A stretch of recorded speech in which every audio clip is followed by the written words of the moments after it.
देव radio station में आप सभी का स्वागत है। आज आप सभी के समक्ष एक बाज की कहानी लेकर उपस्थित हुआ हूँ।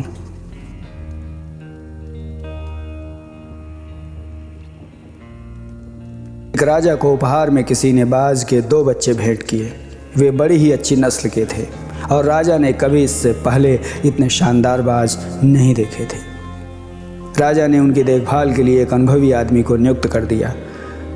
कुछ समय पश्चात राजा ने देखा कि दोनों बाज काफ़ी बड़े हो चुके थे और अब पहले से भी शानदार लग रहे हैं। राजा ने बाजों की देखभाल कर रहे आदमी से कहा, मैं इनकी उड़ान देखना चाहता हूँ, तुम इन्हें उड़ने का इशारा करो।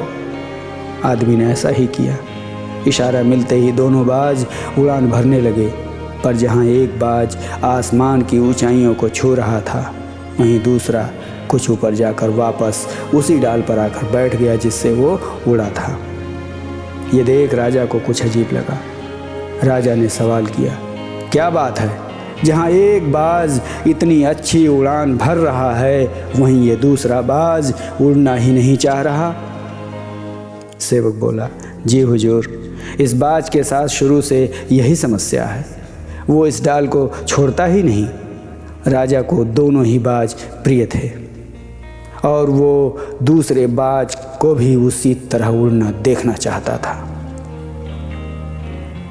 अगले ही दिन पूरे राज्य में ऐलान कर दिया गया कि जो व्यक्ति इस बाज को ऊंचा उड़ाने में कामयाब होगा, उसे ढेरों इनाम दिया जाएगा।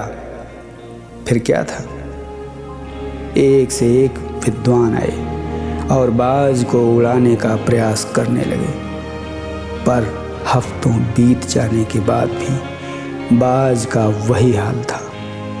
वो थोड़ा सा उड़ता और वापस डाल पर आकर बैठ जाता। फिर एक दिन कुछ अनोखा हुआ। राजा ने देखा कि उसके दोनों बाज आसमान में उड़ रहे हैं।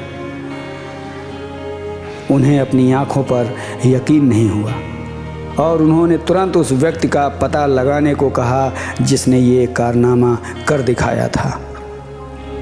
वो व्यक्ति एक किसान था।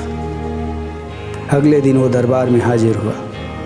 उसे इनाम में स्वर्ण मुद्राएं भेंट करने के बाद राजा ने कहा, मैं तुमसे बहुत प्रसन्न हूँ, बस तुम इतना बताओ कि जो काम बड़े बड़े विद्वान नहीं कर पाए, वो तुमने कैसे कर दिखाया, उस बाज को उड़ाकर कैसे दिखाया।